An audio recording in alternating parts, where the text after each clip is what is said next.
ఈరోజు మనకి ఒక వ్యక్తి ఒక కామెంట్ పెట్టాడనమాట. అది డీసెంట్గా వీడియోలు చేయండి ముందు అని. అంటే నా ఉద్దేశం ఏంటంటే ఒక మంచి ఏరియాలో అని. రైట్, నేను అతని కోసమే ఈ వీడియో చేస్తున్నా. విషయం ఏంటంటే JSW cement owner Sajjan Jindal Jaganmohan Reddy గారికి కృతజ్ఞతలు చెప్పారు, రిప్లై పెట్టారు. అది ఏమిటి అనేది కొంతమంది మాత్రమే చెప్పారు. ఏది క్రెడిట్ చోరీ అంటూ ఒక స్లోగన్ లాగా ప్రతి కార్యక్రమం దగ్గర కూడా చంద్రబాబు నాయుడు గారు శంకుస్థాపన చేయడం, దాని వెనక మా కృషి ఉందని చెప్పేసి జగన్మోహన్ రెడ్డి గారు లేదంటే వైఎస్ఆర్సీపీ వాళ్ళు ముందుకు రావటం, ఆ తర్వాత కాస్త రచ్చ జరగడం, ఇదంతా మనం చూస్తూ ఉండుంటాం. కానీ అక్కడ కూడా అక్కడ ఇప్పుడు జిఎంఆర్ నుంచి కానీ భోగాపురం ఎయిర్పోర్ట్ల విషయంలో కానీ ఆ డేటా సెంటర్ విషయంలో కానీ ఎవరు స్పందించలా. అంటే వాళ్ళు స్పందించలా, ఎవరైతే పెడుతున్నారో అన్నారు. వాళ్ళ కంపల్షన్స్ వాళ్ళకు ఉండొచ్చు, లేకపోతే ఈ రాజకీయ రొంపిలోకి మేమెందుకు రావాలి అనుకోవచ్చు. బట్ ఇక్కడ మాత్రం సజ్జన్ జిందాల్ గారు వెంటనే రిప్లై పెట్టారు. దీంట్లో ఒక జిందాల్ మాత్రమే కాదు, ఆంధ్రప్రదేశ్లో చాలా పరిశ్రమలు వచ్చాయి అనడానికి ఒక అవకాశం వైఎస్ఆర్సీపీ పార్టీకి దక్కింది. ఎందుకంటే మనము లెక్కబెట్టినవే చాలా ఉన్నాయి. ఆ టైంలో నిజంగానే కొన్ని వచ్చాయి. డైనిక్, బ్లూ స్టార్ ఏసీలు ఇవన్నీ కంపెనీలు కాదా. మరి వాటి గురించి తక్కువగా మాట్లాడినప్పుడు ఏంటంటే సజ్జన్ జిందాల్ గారు చేసినటువంటి reply, thank you Jaganmohan Reddy గారు, మీ టైంలో మీ హయాంలో మీరు చేసిన ఫాస్ట్ అప్రూవల్స్ అంటే త్వరితగతిన అనుమతులు సాధించటము ఇవ్వడంతోనే ఇదంతా సాధ్యపడింది అని ఆయన పెట్టాడు. ఇది పాపం కొంతమందికి రుచించదు. ఎందుకంటే ఏం చేసినా అంతా మేమే చేసామనే వాళ్ళకి అవతల వాళ్ళకి క్రెడిట్ ఇవ్వడానికి కాస్త మనసు ఒప్పుకోకపోవచ్చు. రాజకీయంగా అది కరెక్ట్ వ్యూహమే అయి ఉండొచ్చు. బట్ ఇక్కడ ఏంటంటే తిరగబడింది. క్రెడిట్ చోరీలో అంటే ఆ స్లోగన్ని నమ్మితే, క్రెడిట్ చోరీ అనే స్లోగన్ని నమ్మితే, లేదు ఇది జగన్మోహన్ రెడ్డి గారి హయాంలో జరిగిందే అనొచ్చు. ఇంకొకటి, అసలు కడప జిల్లాలో ఎన్ని సిమెంట్ ఫ్యాక్టరీలు రావాలి అనే దాని మీద మన పాత వీడియో ఒకటి ఉంది. ప్రతిసారి అసలు ఆంధ్రప్రదేశ్ స్టేట్లో ఎన్ని స్టీల్ ఫ్యాక్టరీలు ఉన్నాయో, ఎన్ని స్టీల్ కర్మాగారాలు ఉన్నాయో అనిపిస్తుంది. దాని మీద సపరేట్గా మనం ఒక వీడియో చేసాం అప్పుడు ఎలక్షన్స్ ముందు, చూడండి వీలైతే. ఆ క్రమంలో నేను చెప్పేది ఏంటంటే, మరి మిగతా వాళ్ళకి మనకి భిన్నంగా లేదంటే ఆ సోర్స్ ఇన్ఫర్మేషను ఏంటి అంటే, కాదంబరి జత్వాని కేసు గుర్తుంది కదా. కాదంబరి జత్వాని కేసుకు సంబంధించి అప్పుడే ఆమెని వేధించారు. గత ప్రభుత్వ హయాంలోనే 3 ఐపీఎస్లు కానీ, అప్పుడు ప్రభుత్వలోని పెద్దలు, ఈ బహుశా విజయవాడలో కుక్కల విద్యాసాగర్ అనుకుంటా వైఎస్ఆర్సీపీ లీడర్, అతను ఏదో అసభ్యంగా కూడా ప్రవర్తించారని అతన్ని అరెస్ట్ చేశారు. ఆ తర్వాత రిలీజ్ కూడా అయ్యాడు. ఇదంతా ఏంటి, 2024లో ఆ మొదటి 3 నెలలు, ఆ తర్వాత 6 నెలలు సాగింది.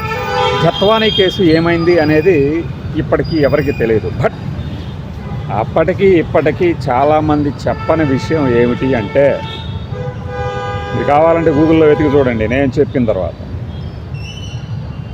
కాదంబరి జత్వాని సజ్జన్ జిందాల్ను బ్లాక్మెయిల్ చేసింది. బ్లాక్మెయిల్ చేసినందుకు ఆమె మీద కేసు పెట్టారు. ఇది ఆయన స్వయంగా కేసు పెడితే వచ్చిన న్యూసు. ఆ సజ్జన్ జిందాలే ఇప్పుడు అంటే సజ్జన్ జిందాల్ మెప్పు కోసం ఇదంతా చేశారు జగన్మోహన్ రెడ్డి అని చాలామంది అప్పట్లో ప్రచారం చేశారు. ఏది 2024 ఎన్నికల తర్వాత. కానీ ఇప్పుడు అదే సజ్జన్ జిందాల్ వీళ్ళందరికీ ప్రీతిపాత్రుడైపోయాడు. అఫ్కోర్స్ పెట్టుబడులు పెడుతున్నప్పుడు ఆ మాత్రం శ్లాఘించడంలో తప్పేం లేదు, ప్రైజ్ చేయడంలో. కానీ ఇక్కడ కేసు ఏమైంది, జత్వానీ కేసు ఏమైంది? 3 ఐపీఎస్లను సస్పెండ్ చేశారు. అంతటితో న్యాయం జరిగినట్టేనా? అసలు కేసు ఏంటంటే, ఈవిడ హనీ ట్రాప్ చేశారు. జత్వానీ అనే ఆవిడ హనీ ట్రాప్ చేశారు. తిరిగి బ్లాక్మెయిల్ చేయడం ప్రారంభించారు. ఆ బ్లాక్మెయిల్ చేస్తున్నందుకు ఆవిడ మీద కేసు బుక్ అయింది అనేది మీరు కావాలంటే 2022 కరోనా టైంలో మీరు కావాలంటే చూడండి. మనీ కంట్రోల్ మాత్రమే దీన్ని రిపోర్ట్ చేసింది. ఈ స్టోరీని రిపోర్ట్ చేసింది మనీ కంట్రోల్. దానికి సంబంధించి మనము రాసిన తెలుగు స్టోరీ కూడా ఒకటి ఉంది. వీలైతే మీకు కింద లింక్ పెడతా, ఎందుకంటే ఆ డేటాబేస్ నుంచి తీసేశారు ఆ స్టోరీ మనం చేసిన ఒక వెబ్సైట్కి. ఆ స్టోరీ మీకు పెడతా. అప్పట్లో ఒక పెద్ద కంపెనీ అన్నారు, ఒక లేడీ మీద అన్నారు తప్పితే ఎవరు అనేది బయటికి రాలా. అదే ఈ కేసు. అందుకే సజ్జన్ జిందాల్ గారు ఇప్పుడు ఇంత ఫాస్ట్గా రిప్లై ఇచ్చారు. ఎలా కేసు పరంగా కానీ, స్టీల్ ప్లాంట్కి సంబంధించిన అనుమతుల విషయంలో కానీ. ఇది గుర్తుపెట్టుకోండి, సజ్జన్ జిందాల్కి జగన్మోహన్ రెడ్డితో ఉన్నటువంటి ప్రత్యేకమైన రిలేషన్ ఇది. అంతేగాని వీళ్ళేదో రాజకీయపరమైనటువంటి ఆరోపణల మధ్యలో ఆయన కూడా వచ్చి చేరాడు, ఇంకా ఆయన కూడా అనేస్తారు కదా, ట్వీట్ ఇచ్చాడంటే ఇతను కూడా పేటీఎం బ్యాచ్ అని వేస్తారు మనోళ్ళు, అలవోకగా అనేస్తారు. కానీ అసలు విషయం ఇది. మీకు ఇంతవరకు ఈ స్టోరీ ఎవరైనా చెప్పారా? బాబు, డీసెంట్ బాబు, ఎవరైనా చెప్పారా? ఇది మనం అడిగేది. కంటెంట్ ఉండాలి, కానీ ఊరిక మన వెనకే ఉంది, ముందే ఉంది, ఇది అవసరం లే ప్రేక్షకులకి. అది నేను ప్రూవ్ చేశా, నాకన్నా ముందోళ్ళు చేశారు, నా తర్వాత ఇంకా బ్రహ్మాండంగా ప్రూవ్ చేయొచ్చు. అఫ్కోర్స్ స్టూడియోలో కూర్చొని మంచి లైటింగ్లో జూమ్ ఇన్ జూమ్ అవుట్ కావాలంటే మీకోసం నేను జిమ్మీ కూడా వేపిస్తాను కెమెరాలు. కానీ ప్రయోజనం ఎందుకు? కంటెంట్ లేకుండా ప్రయోజనం ఏమిటి? ఇది నేను మాట్లాడదలిసింది. అయితే మనకి యూట్యూబ్ స్టూడియో అని ఒకటి ఉంటుంది. అందులోకి వెళ్తే మన వీడియో తాలూకు పెర్ఫార్మెన్స్ తెలుస్తుంది. అదే మనకి చెప్తుంది కూడా, ఈ మీ వీడియోలో ఎంతవరకు రిటెన్షన్ ఉంది, ఇక్కడి నుంచి డ్రాప్ అవుతున్నారు, ఇది మెరుగుపరచుకోండి, అది మెరుగుపరచుకోండి అని. అది చాలా బాగుంటుంది. కానీ దాన్ని ఫాలో అవుతూ వెళ్తే ఏమవుతుందంటే చివరికి మన ఒరిజినాలిటీ దెబ్బతింటుంది. మనం ఎలా చేస్తున్నాం వీడియోలు, అది దెబ్బతింటుంది.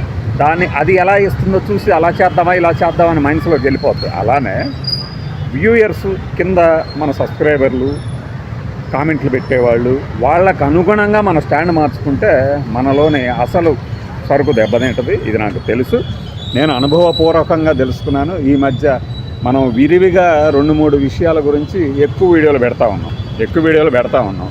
ఆ వీడియోలకు సంబంధించి కూడా మనల్ని ఇన్ఫ్లుయెన్స్ చేసేందుకు వ్యూయర్స్ చాలామంది ట్రై చేశారు. మనకు తెలియకుండానే ఇన్ఫ్లుయెన్స్ అవుతాం. బట్ మన అసలైన మన దారిని మనం వదిలిపెడితే అసలకే మోసం వస్తుంది. ఖచ్చితంగా మన మనసు కనిపించింది అవతల వాడిని నొప్పించకుండా చేయగలిగినప్పుడు చీకట్లో చేసినా కూడా వీడియోస్ చూస్తారు. దానికి మన బ్లాంక్ వీడియోసే ఏది రాత్రిపూట నల్లగా కేవలం ఆడియో వినిపించిన వీడియోలే సాక్ష్యం. సో ఇది సజ్జన్ జిందాల్ జగన్మోహన్ రెడ్డి గారికి ఎందుకు కృతజ్ఞతలు చెప్పారు ప్రత్యేకంగా అంటే, బిహైండ్ ద స్టోరీ ఇది. ఎవడని చెప్పాడా తెలుసా? సెర్చ్ చేయండి. అలానే డేటా సెంటర్ల తాలూకు విషయం ఏంటి అనేది అందరికన్నా ముందే మనం చేసాం. వీళ్ళ దృష్టిలో అది క్వాలిటీ లేదు. బట్ కంటెంట్ కోరుకునే వాళ్ళు ఆ స్టోరీ చూస్తే ఇంత ఉందా అనుకుంటారు. వాస్తవంగా అది నాకు తెలిసిన దాంట్లో ఒక 25% ప్రొడ్యూస్ చేయగలిగా. ఇంకా చాలా ఉంది డేటా సెంటర్లకు సంబంధించి. డేటా సెంటర్లు అమెరికా నుంచి కానీ ఇంకో చోట కాడి నుంచి ఎందుకు పారిపోతున్నాయి అనేది. ఎందుకంటే హీట్ జనరేషన్, ఇదంతా వేరే సబ్జెక్టు. ఇది జగన్మోహన్ రెడ్డి గారు JSW స్టీల్ సిమెంట్కి సంబంధించి శంకుస్థాపన చేశారు.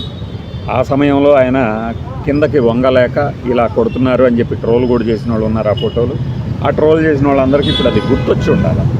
గుర్తు రాకపోయినా కూడా సజ్జన్ జిందాల్ గుర్తు తెచ్చారు. బై.